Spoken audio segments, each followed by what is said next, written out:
MIDI drums versus live drums. Whew. This is gonna be a doozy. I reached out to a colleague and buddy of mine, Tim Beal, who is a professional drummer in Nashville, and I challenged him to a duel. My MIDI program drums versus his live drumming. But I mean, let's be honest, is this even a fair fight? I'm gonna get killed. I'm producing a song right now that has more of a live drum vibe to it, which isn't what I normally do. So I decided that it would be really cool to see the difference between MIDI drums and actually having a live session player, and then letting you see the comparison in results. So I sent Tim the track with a very basic MIDI drum pattern so he could basically get the vibe that I was going for, and I'll show you that right now.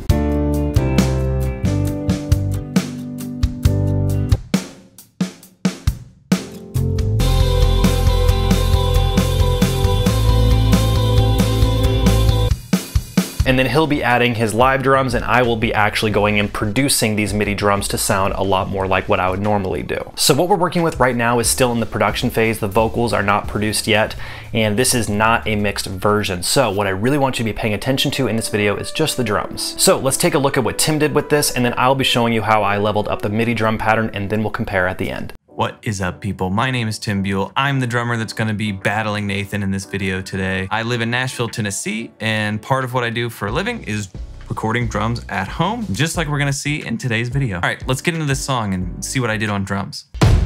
I want to dive into Pro Tools and kind of show you my thought process on what I tracked and how I mixed it. Keep in mind, I'm not a mix engineer. Projects I work on, I track drums and program drums and then send it to someone who is a professional mix engineer. The first thing that I kind of tracked was this pre-chorus that comes in the kind of rough MIDI demo that Nathan sent me. He had kind of just like a somewhat generic 808 and clap thing that came in this pre-chorus, and I wanted to spice it up a little bit and give it a little bit of human element.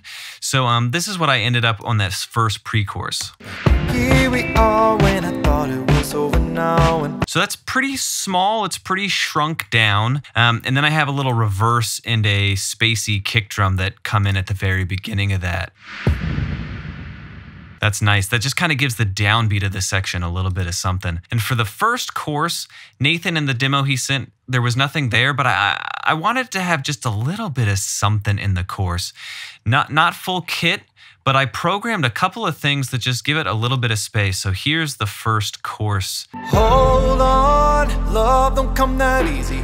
Hold on, love is worth the waiting, baby. It's just kind of like some underwater sounding stuff. And then the hook comes in and the crunch kit returns, but with it, I've layered a few new samples that add a bit of more, like the crunch kit is very lo-fi. So to add excitement and to make it a little fresher and newer and more energy, I added these samples down here. So here's the samples that I added.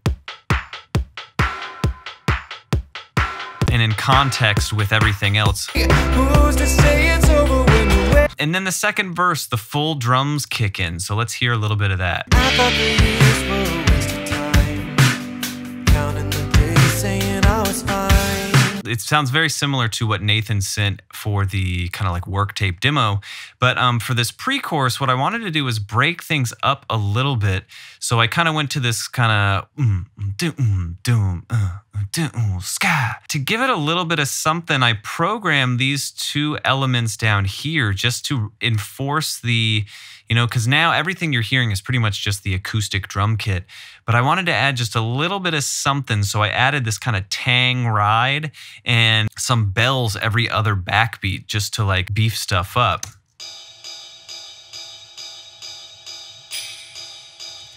So in context. And then we get to the chorus, and that's just full kit and a little bit of shaker down here. Hold on, love don't come that easy. So, and for this hook here, it goes to halftime. It's nice. It's, you know, it's still full kit.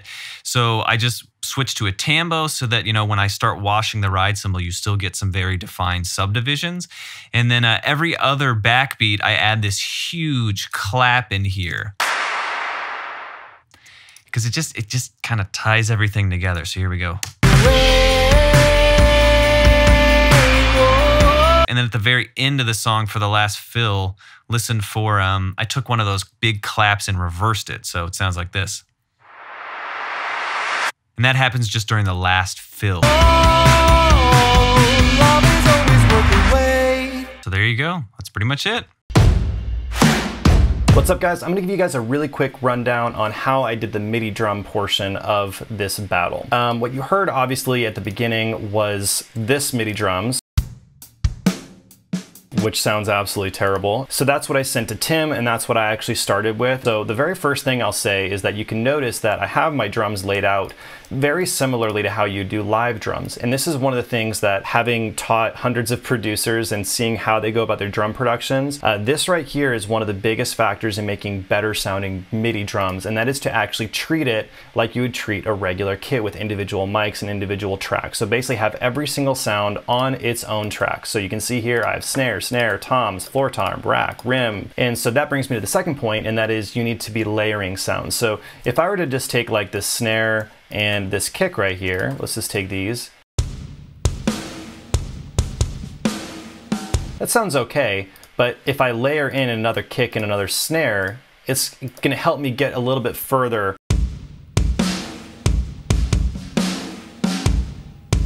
And it's the kick and snare, in my opinion, that really have to be right. Obviously cymbals and all that stuff are really important too, but your kick and snare are what you're gonna be hearing the most. It's gonna be the most present part of the whole thing. So if we just take a look at this verse, let's go ahead and unsolo everything. But you can hear, obviously, this was with the MIDI drums that I had sent Tim. And here is what I came up with and what it sounds like with my version. So obviously sounds a lot better. It's got a little more of an edgy vibe to it. Obviously sounds bigger, more roomy, and that's because I did throw a little bit of a room reverb on here just to help give it a little bit more space and depth. And that's pretty much the second verse right there and how I approach that. So let's go to the chorus, and this is where things get a little bit more aggressive in terms of rhythm and the percussion itself.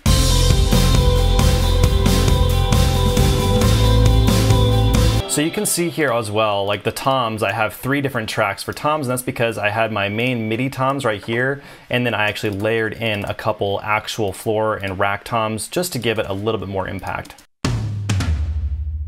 And that's just gonna help it sound a little more realistic. The other big thing with any sort of MIDI drums is velocity control. So that's one of the reasons why it's so difficult to program drums, because in order to get the actual hits correct, you have to program that in with velocity. So you can see in the snares, for example, here. So like that, brah, brah, like even that to me, it doesn't quite sound all the way realistic. I could maybe try to dial it in a little bit more, but I've already spent a fair amount of time on it. And the main thing is that you need to have the velocities pretty low on here. So I suppose I could maybe go in here and then like that. So then, but even then, like you can kind of hear that almost ricochet kind of sound. That's not really realistic. And that's where, you know, some of it's gonna get masked up with the rest of the track. But this is definitely where having a live player is gonna make it a lot better. So again, it kind of gets masked up in that moment there because of the rest of the instrumental, but when you hear it in isolation, you can definitely tell, yeah, that's not super realistic. I'm really curious to see what Tim thinks of the MIDI program drums. I'm super curious to hear what he did. I'm sure he's gonna blow me out of the water.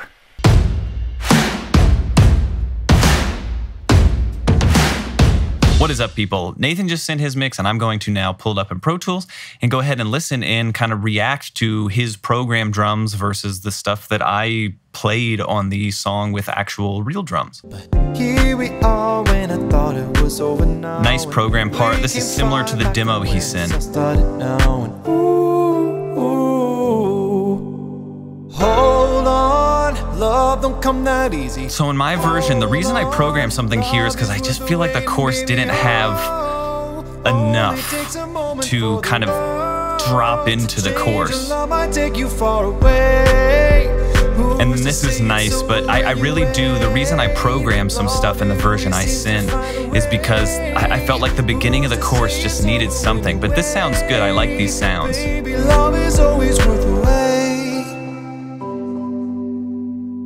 Thought the years were a waste of time, counting the days. I would maybe have added a crash cymbal right at the beginning of this. I thought the days would be spent alone. No way in the world I would find the one. But here we are when I thought it. So the sounds are cool with this mini drum set, but I really do miss the fills that you'd get with a real drum performance. Hold on, love don't come that easy. Hold on, love is worth the waiting, baby. Oh, only takes a moment for the world to change, and love might take you far away. Who's to say it's over when you wait? Love, it always seems to find a way. Who's to say it's over when you wait? Baby, love is always worth the wait. Again, I kind of miss a fill right there. It's the small fills and the little variations that kind of are really hard to program in MIDI drums, which adds to why they sometimes don't sound natural. Love is always worth the wait. Never thought. Yeah, I really miss a drum fill right now. I feel like dropping into this down bridge, even if it's not a big fill, it needs to, you know, bring the energy down, not just kind of stop like that did. Thought someone would fill this hole. Hold on, love don't come that I like this program part here, Hold on, love is worth the waiting, baby. Oh, but I do feel like it needs a little something to build the excitement into change and love might take you far away. that fill, and that fill just, the snare drum, since there's so many notes on that snare drum, it just doesn't sound quite real to me. Who's to say it's over when you wait? Baby, love is always worth the wait. Whoa. But this halftime groove does sound good.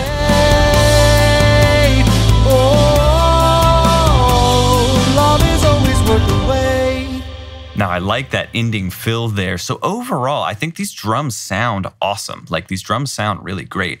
I like how roomy they are. I like how, you know, the cymbals are very present. That makes it feel a lot more rock and roll than, you know, sometimes with programmed MIDI drums, you get drums that are, the drums themselves are nice and up front, but the cymbals are really, really, really quiet.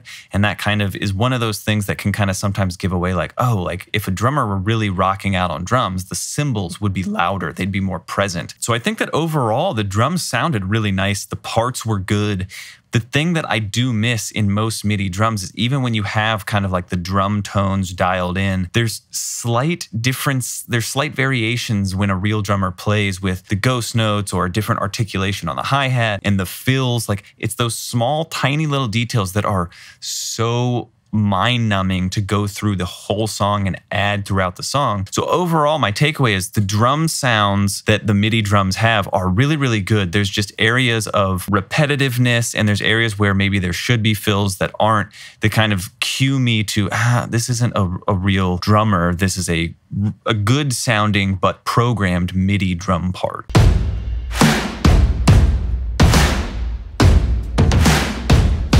All right, moment of truth. It's time to see what Tim did, and yeah, I'm pretty sure I'm gonna like it more than mine, but let's go ahead and take a listen. Didn't work out, so I chose to quit. But here we are when I thought it was over now, and we came far back from where this all started now. And ooh, Wow, that was different. It's a lot different. hold on, okay. love don't come that easy. Hold on, How to, like- love is worth the waiting, baby. Oh, only takes a moment for the world to change, and love might take you far away. Okay, that's also different. To say it's over I did electronic when kit you there. wait. Love, it always seems to find a way. Who's to say it's over when you wait? Baby, love is always worth the wait. Yeah, he went quite different there. I thought the years were a waste of time, counting the days, saying I was fine. The tone on that's awesome. I thought the days would be spent alone. No way in the world I would buy And that hi-hat's awesome. But here we are when I thought it was yep, that's over different too. now, and we came far back from where this all started now. And hold on, love don't come that easy. Hold on, love. That snare sounds awesome. Baby, only takes a moment for the world to change, and love might take you far away. Yeah. The cymbals had this nice wash to them. When you wait, love, it always seems to find a way. Who's to say it's over when you wait? Baby, love is always worth the wait.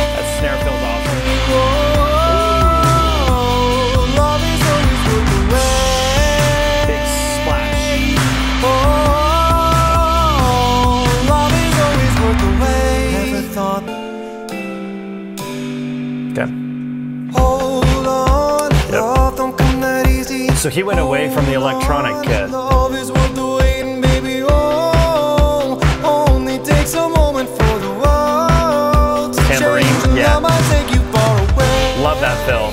Who's to say it's over when you wait? Baby, love is always worth the wait.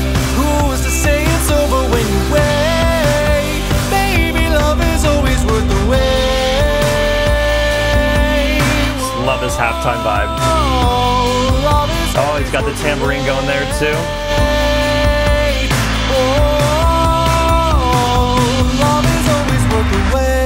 Man. Tim, that just sounds so stinking good. Wow.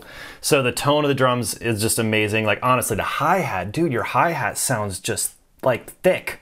I don't know if he's using like a big hi-hat, but man, that hi-hat is like, it's got like almost like a deeper tone to it, which is crazy. There's so much nuance in his playing that is extremely difficult. It's possible, but like so difficult to accomplish with MIDI. And this is one of the reasons why I wanted to have live drums. I mean, I'm gonna use this. Like, I'm gonna be using the most of this. The stuff that he did where I was doing just like the kick and clap, like the electronic stuff, I think I wanna keep that a little more electronic. Like he was kind of doing this like crunchier, kind of like smaller, like dry kind of kit. So in the pre-chorus, he does that. I think the benefit of him having a really fresh take on it is that actually lets me see it from a different perspective, of a different angle. I think that I need to add more than just that kick and clap. I think there needs to be kind of a happy medium. I don't want it to be like a full driving beat like he did, but I think there needs to be a lot more. And what he did in this first chorus, some of that like more ethereal stuff, I'm definitely going to be doing more of that, and I love that. I don't know how I feel about the fact that he got it like driving. So I think all in all, like I think I'm gonna be using like 95% of what Tim did, and I'm gonna blend in a little bit of what I did with it. And I just, Tim, wow, this is so good, so good, so good. Make sure you comment down below what you think. In my opinion, I think Tim just absolutely knocked it out of the park. And if you like this battle video, I have more videos like this right here. And if you wanna learn how to produce your own music, you should check out my course, Producer Accelerator, link down below or somewhere